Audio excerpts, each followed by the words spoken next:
Hey everybody, Mags here. We are going to review some of the hints and tips that we've been given this year on the Dynasty Hot Seat. If you are new here, do me a favor, can you like, comment, share on this video for me, please, like you can see here. And then also, if you're new here, why not hit that subscribe button too? It really helps out. Right, on to the hints and tips. Yeah, I guess for me, the first thing, I'm a complete value obsessive when it comes to Dynasty. So I guess for me, my number one tip is kind of value is king. And by that, what I mean is basically I'll always say that, I will trade for any player. I will trade any player. I will draft any player. It's if the value is right. And I'm a massive proponent of it. Doesn't matter if I'm the biggest. Deontay Johnson seems to be one of the guys that I'm higher than consensus for the last 2 years. But, if you're going to come and offer 2 firsts plus for him, I'm absolutely trading him no matter what, because I think that's, as I say, value is king. Anyone needs to be movable for the right price. Yeah, I think you're absolutely right. You can't be. This is a point that was brought up before. You cannot be stubborn with holding on to these players just because you might be a Steelers fan and you love Deontay Johnson. It's like, I'm not moving him anywhere. But you're right. You have to just look at the value and think, well, this isn't about Deontay Johnson. This is about my team, and if my team will benefit more from the 2 first plus than Deontay Johnson, then you got to make that move. So yeah, I absolutely love that. Nice, simple but effective thing that sometimes people can lose sight of, I think. So yeah, love that for a start. First tip. What else you got for us? So I'd say the second one is volume-based RB2s are a waste of time. So again, if you listen to any of my stuff or read any of my work, you'll know this is a big one for me.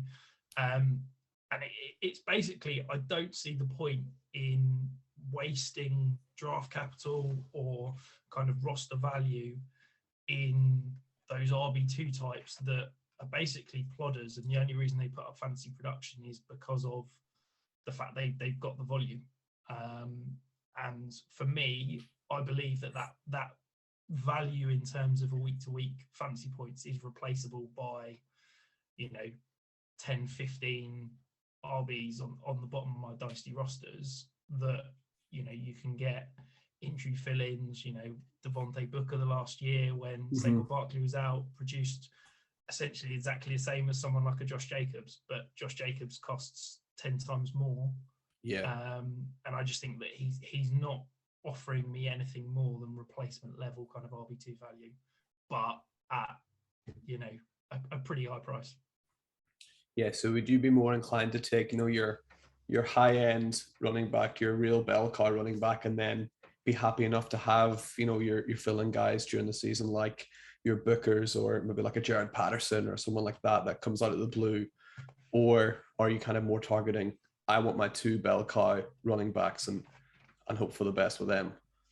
To be honest, I'm kind of team always be selling running backs, and I think as soon as I've got a bell cow running back, I'm probably looking to offload him and build around the other positions. I just think that the value's not there, and yes, if you've got a Jonathan Taylor from last year or something like that, it gives you that massive position advantage. And if I've got that, I'm not desperate to sell. If I get an overpay, I'll absolutely sell.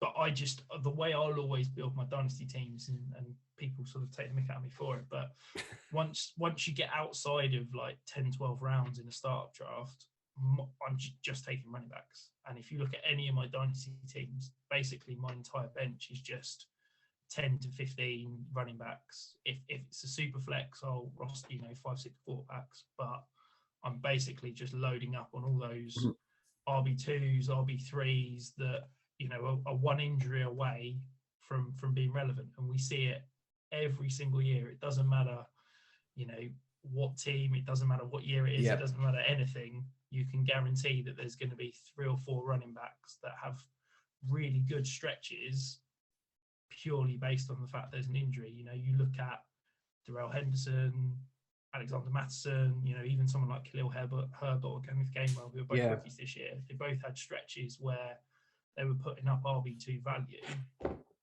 and they're costing you, RB4, RB5 prices in startups.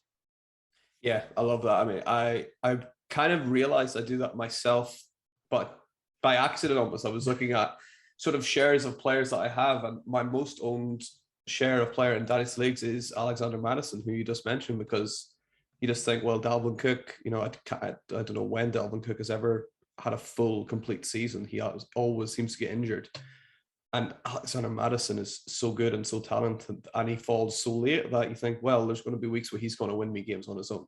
And, getting that in round 14 or whenever you can get Alexander Madison is an absolute steal. So, yeah, completely agree with you on your second tip. So, floor is yours for your third and final tip.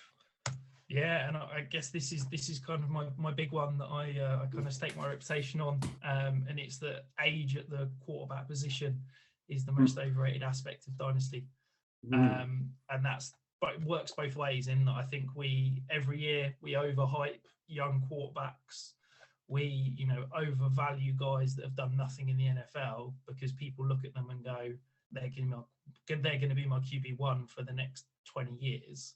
And then we're so quick to kick to the curb, the age 33 plus quarterbacks that just produced year after year. And I just can't get my head round, in startups at the moment, how you're taking, in current ADP, you've got Trey Lance, Justin Fields, Trevor Lawrence, all going ahead of Aaron Rodgers, Matt Stafford, Russell Wilson. Aaron Rodgers was a top 5 quarterback again this year, and will probably be a top 5 quarterback for the next 2-3 years. And, how there's no guarantee that Trevor Lawrence, Trey Lance, Justin Fields have all got a job in 3 years. I expect they will do. We're hopeful that they will do, but you see it time and time again.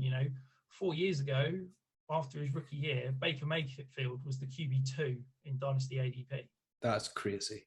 I mean, that's just obscene, isn't it? But we do it every year. We overhype these young guys and we kick to the curb the old guys. And actually, if I can have, if you could pick a quarterback for the next 2-3 years from a fantasy perspective, you're probably taking Aaron Rodgers over any of those sophomore guys. Yet he's going behind all of them except Zach Wilson and Mac Jones in ADP. Yeah, and 2 to 3 years in Dynasty is, a lifetime. I would love to be able. I wish I took screenshots of my teams every year and go back and just look at what a team looked like 3 years ago compared to now. It would be, unrecognizable. You think, wow, that guy was, because people just fall off the face of the earth. And yet, there's Aaron Rodgers. He's still there. He's still producing no matter what age he is. Like Tom Brady played until was he 44 in the end or 42? Yeah, 44. 44. I know he's a bit of an outlier, but Rodgers isn't. He's not too shabby. He can still keep going for a while. So yeah, I think you're absolutely right. There's no reason to curb age for quarterbacks as much as you would do for other positions. Yeah, I really, really like that take.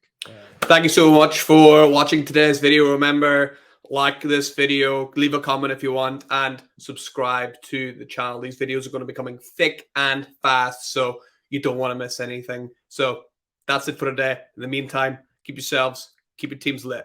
We'll see you next time.